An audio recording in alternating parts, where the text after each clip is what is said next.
Hi, this is Asa, and welcome to my audio experience. Hi, it's Asa. I'm giving you a copy of my best-selling book for free to help you in your health journey today. I'll pay for the book. All you do is just cover the small shipping and handling costs. Go to asarx.com and get your free book today. So many times people go to the doctor, they get diagnosed with some condition, they get cholesterol diagnosed, high cholesterol, they get diabetes, heart disease, whatever it is. And the question tends to be, okay, if the doctor says, well, you need to lose weight and you need to eat better and probably do some exercise. You're like, great. Okay, so you leave and then you get kind of in your routine and you say, okay, well, now what? Now what do I do? And you get stuck and you just don't know. Maybe no one's ever told you what to do before. I mean, crazy as it is, but it's true. I mean, no one really knows what to do with all that. So it's about coming up with a lifestyle plan. And, on this show, that's what it's all about. It's about coming up with a new game plan. Because if you do the things that you've been doing over and over again and expect a different result, it's called the definition of insanity. On this show, we don't want you to be insane. We want you to be empowered and equipped so you can win. It's all about winning. Now, what I've learned about health, and I've changed this. I used to say it was 80% behavior and 20% head knowledge. I really do believe it's 90% behavior and 10% head knowledge. Health is not rocket science. Now, fixing your health is rocket science. That's why it's so tough to get a medical degree. I know because I have one. And it's very difficult. However, to mess your health up does not take a lot. And really to get it back doesn't take a lot of know-how. It's the want to. And when you get the want to back, all you need is some good solid how to, and you can make it happen. All right, Kenny, we're going to you on the phones. Kenny, how can I help? Yes, hello. I've had diabetes for a number of years, and my doctor's telling me that for that reason that I've got some nerve damage that's preventing me from having now some of the warning signs I used to have when my blood sugar levels were dropping down there too low. And so, in other words, I used to know when I was going to need something to eat, or I was going to need to get me some orange juice or whatever. I used to know, and I'd have some warnings about it. Now I'm not having some of those warnings, and so I'm getting in trouble. Well, yeah, I'm sure. I mean, so my question is to yeah. you is, what could I do what can I do to replace, to help those nerve? What can I do there to get to help that? Well, what have the doctors told you so far? I mean, have they given you much of a game plan? Well, I have been doing some things with my insulin that's helped me out, but it hasn't. I'm still having moments there when I just don't realize that. Wow, I'm going to need something to eat here pretty quick. I'm just not getting that. I'm just be going right along, and the next thing you know is just I don't realize that I'm getting in trouble. Yeah, I understand. A couple things just to think about is this. One, you've got to change. If you've got irritation to the nerves at any level, it's always good to create a new dietary plan first. Eating habits are important. You can go straight for certain supplements and that sort of thing. But I still think I'm kind of old school in the way of I do believe that you change the way you eat, you change the way you live, you start exercising, and you begin to change the body all the way around. So that really would be kind of the first and foremost spot to go in my opinion. Okay, so talk to me a little bit about your exercise habits. Are you exercising on a regular basis or not really? Yes, sir, Ray.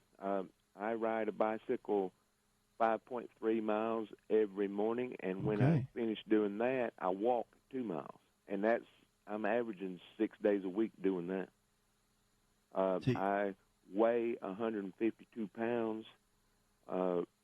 I'm doing really good in most areas. It's just that I've lost those warning signs that, I guess everybody had warning sign or two that you would know, when your blood sugar level was dropping off too low. You would know about it.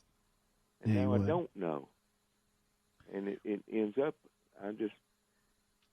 it's kind of hard to explain it, but I just end up falling over and just don't realize that I'm about to be in trouble. No, I get that. Now, the doctors that they have that you're working with, they've got you set up in a routine, right? You have anyone working with you on diet at all, on your eating habits? Yes, I do. And I'm eating lean protein, healthy foods, and trying to do everything that I can. I've just wondered what could I do to help that nerve damage. Is there anything you can take that would improve your nerve damage? Well, as far as the damage goes, the nervous system itself is, people have got different opinions on that. Medical science have got their own studies with it too, as far as can the nerves regenerate, can they not? But I can tell you there's a couple of things out there that have been shown to be very helpful. One being anything from a fatty acid perspective, like an omega-3, 6, or 9. You plenty of your fish oils. Eating fresh fish, of course, can give you plenty of the good omega-3 fats, which are phenomenal. But the supplemental form of fish oil, not the gel caps, but the oil itself, have been known to be very helpful. Galactose, which is a milk sugar found in goat's milk yogurt, can be very protective to the nerves. It helps rebuild the myelin around the nerves, which can be very helpful in this kind of situation. So those are a couple of things. Vitamin B5 too, and vitamin B6, preferably B6 in the form of pyridoxine or pyridoxamine.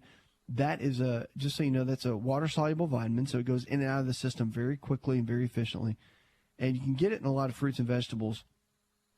But if you're real deficient and you're having, a condition like this where you're dealing with neuropathy and degeneration of the nerves at any level, then the B6 can be quite helpful. It's in a lot of the studies, and a lot of the textbooks now are highly recommending that. So talk with your doctor when you go in and meet with them and kind of mention that to them.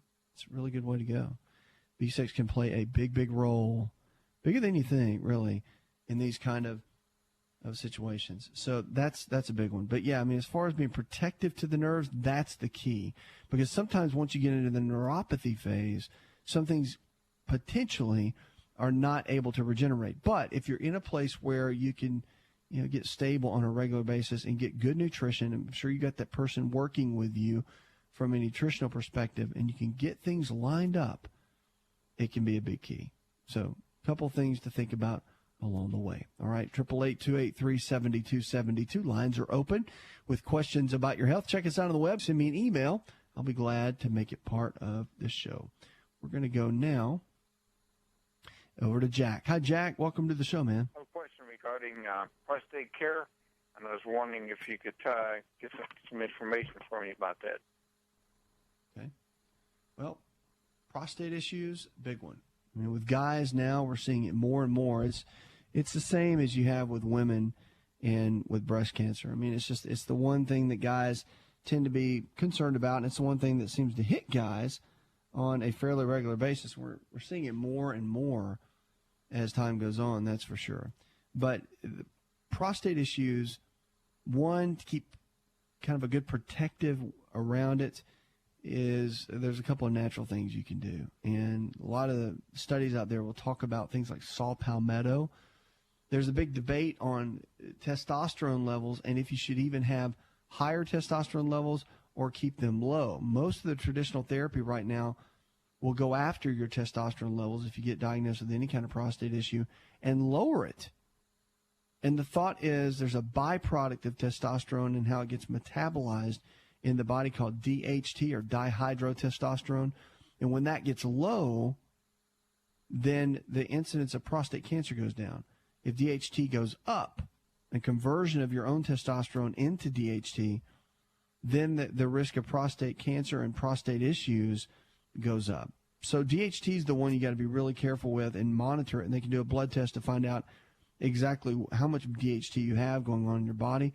Nettle root is, from a natural perspective, something that can be really helpful.